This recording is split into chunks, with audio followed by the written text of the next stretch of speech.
জাপানের হিরোশিমা এবং নাগাসাকিতে পরমাণু হামলার দৃশ্য সারা পৃথিবী দেখেছিল যে কত ভয়ঙ্কর হতে পারে।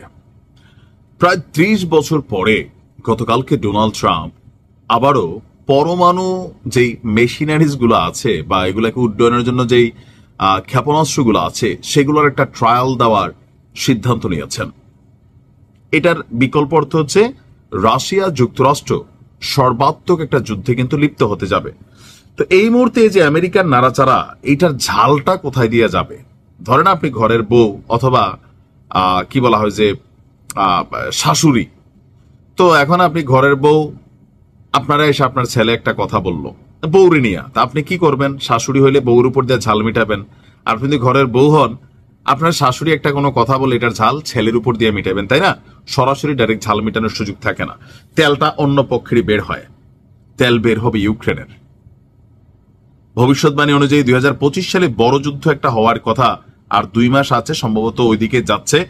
কারণ ইউক্রেন থেকে পালিয়ে যাচ্ছে প্রতিদিন গড়ে 1.5 থেকে 2 হাজার যুবক পুরুষ।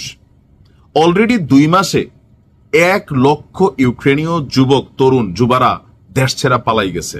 কারণ রাশিয়া বড় ধরনের একটা অভিযানের প্রস্তুতি নিচ্ছে, হয়তো চক্কা নয়তো পাক্কা, সম্ভবত এরকম টাইপেরই একটা চাঞ্চল্যকর রিপোর্ট এসেছে সামনে।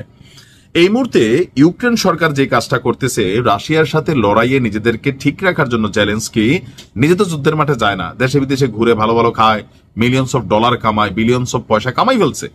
আর অন্যদিকে যখন সেনা সংকট তৈরি হচ্ছে দীর্ঘ এই যুদ্ধে, প্রথম দিকে সেনা টেনা ভালোই ছিল, পুতিন মারতে মারতে সমান করে ফেলছে, এখন সেনা সংকট। এখন করতেছে কি, ওই যে 13 বছরের একটা বাচ্চা, 70 বছরের এক বৃদ্ধ, 55 বছরের এক মধ্যবয়স্ক, এদেরকে ভাই ধরে টরে আইনা 2-4 দিন প্রশিক্ষণ দিয়ে পাঠাই দিচ্ছে যুদ্ধের মাঠে, যে যাও রাশিয়ার সাথে যুদ্ধ করো। তো রেজাল্টটা কি হচ্ছে? এই যুদ্ধটা কি ইউক্রেনের জন্য হচ্ছে না? এখানে বিশ্বশক্তি খেলতেছে, এটা ইউক্রেনের মানুষ বোঝে না? বুঝতেছে তো। 4 বছরে পুতিন যেই মাথা দিয়া ধরছে, আরেক মাথা পুতিন নিচ্ছে, মানুষ মরছে। রাশিয়ার কজন মরছে জরুরি না, ইউক্রেন তো তামা হয়ে যাচ্ছে, কারণ যুদ্ধটা ইউক্রেনের ভূমিতে হচ্ছে। সো ইউক্রেনের যারা সচেতন মানুষ তারা বুঝতে পারছে যুদ্ধটা প্রথম দিকে একটা রূপ থাকলেও এরপর এটা পশ্চিমা শক্তিরা রাশিয়ার সাথে প্রক্সি যুদ্ধ হিসাবে ইউক্রেনের ভূমি, ইউক্রেনের সম্পদ, ইউক্রেনের জনগণ তাদেরকে ব্যবহার করতেছে। কারণ তারা নিজস্ব কোনো সেনাবাহিনী এখনো পাঠায় নাই, ন্যাটো সরাসরি ইনভলভ হয় নাই, আর কবে হবে, তাই না?